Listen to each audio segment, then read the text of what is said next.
Kia ora, and welcome to this very brief overview of what we might expect in terms of how cardiac symptoms might display themselves and what the normal variances in ECGs would be for the paediatric population.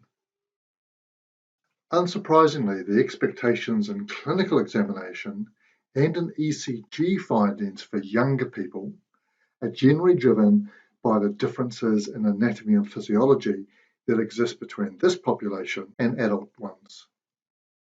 While the cardiac index, or the relative output of the heart, in children tends to be higher, they also have a smaller percentage of contractile tissue in relationship to the overall architecture of the heart. That's to say, there's a greater percentage of cartilage to muscle in children than there is in adults. That means less pumping ability. This means the cardiac index is going to remain high because the resting heart rate is going to be faster in children than it will be in adults. While the heart is able to pump faster, the small ratio of contractile tissue in the ventricles means it's not going to be able to pump as strongly, and thus it's not going to have the physiological reserve to increase the stroke volume that's able to maintain cardiac output when there's an increased demand, such as shock, or the presence of an arrhythmia, or if there's another cardiac-related problem. This means the compensatory mechanisms in children are going to be significantly more dependent on heart rate than they are on stroke volume. And this goes some way to explain why decompensated shock can occur so abruptly in the paediatric population. So once the heart rate has reached the point of maximal output, there are no compensatory mechanisms remaining. And should the heart rate reach a point that reduces ventricular filling time, the onset of shock can be very rapid. From an ECG perspective, the main driver of differences between the pediatric and the adult ECG is that in younger children, the right ventricle is way more dominant. So the normal anatomical changes that occur between childhood and adulthood see the left ventricle grow disproportionately larger than the right. So for children with a less dominant left ventricle, it's more likely that the axis of the QRS depolarization is going to be more rightward. And this is going to affect the QRS morphology in the right leads, such as V1, where we're going to see a more predominant R wave, and we may see right axial deviation. The transitional period of circulation from the fetal state to the postnatal state requires the closure of the ducts that bypass the pulmonary circulation. The fetal circulation has the ductus arteriosus that communicates between the thoracic aorta and the pulmonary arteries. Now, it's usual for this to close within hours of birth, but should it remain open or patent, it's going to cause a left to right-sided shunt across the heart, and this will often cause the symptoms of heart failure and cardiogenic shock. Other emergency presentations in the first 2 weeks of life are going to relate to congenital heart disease, in which there's going to be either small or very rigid ventricles, and or there are going to be valve problems that obstruct blood flow through the heart.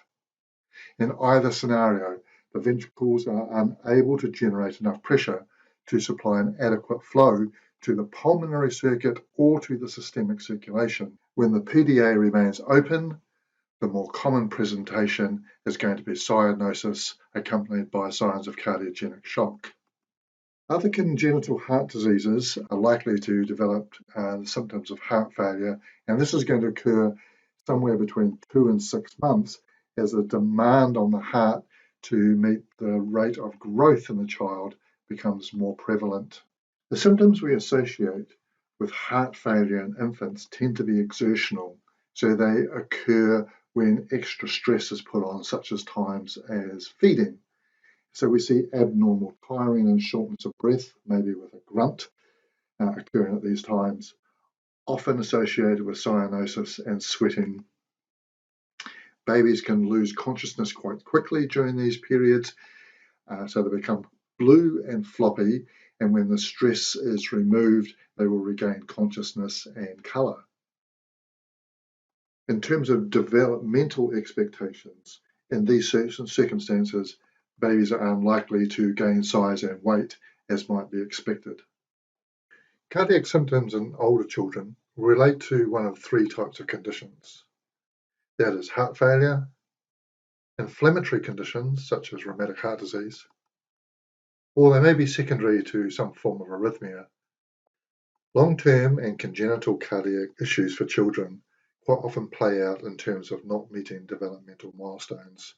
That is to say, for a given age, the height or the weight or physical ability might not be what was expected.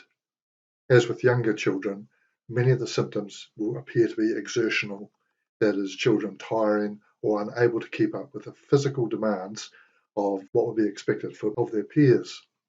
We can see fainting and dizziness with an exertion or a disproportionate degree of sweating. The archetypical infective disease we worry about in New Zealand is rheumatic heart disease.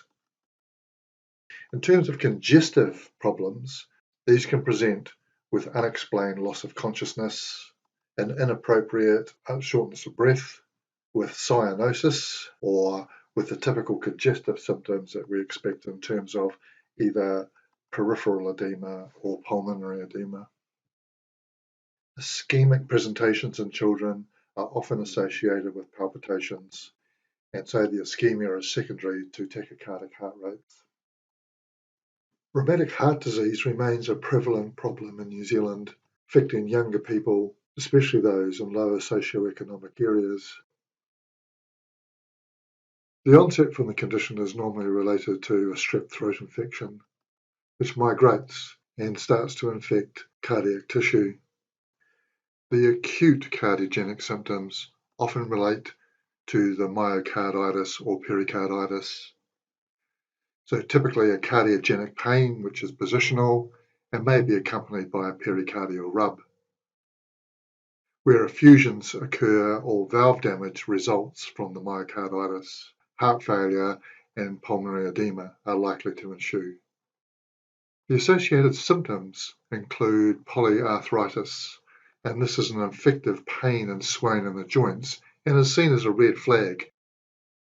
Another common symptom is St. Vitus's dance. This symptom is a jerky muscular movement in the limbs where loss of fine motor control causes conscious movement of the limbs to be very jerky and appear uncoordinated. The other red flag symptom we should seek is a well-defined circular or ring-like rash that tends to appear on the trunk, the upper arms or legs. This rash is normally non-itchy and causes the patient very little discomfort. So let's review the actual ECG variances that we would expect to see in children. First and most obviously, a faster heart rate. And because the size of the heart is smaller, it takes less time for signals to cross it, a shorter PR interval and a shorter QRS complex is a normal finding. Sinus arrhythmia is a normal finding, so seeing slight variations in heart rate and time with breathing is a normal finding, particularly in older children. Because the right ventricle can be more dominant, axis deviation is not uncommon, and we would expect it to be more rightward. There is also a juvenile T-wave variant, and that sees an inversion of the T-wave in the early anterior leads, and this would differ from that of an adult ECG, where the only inverted T-wave we would expect to see would be in V1.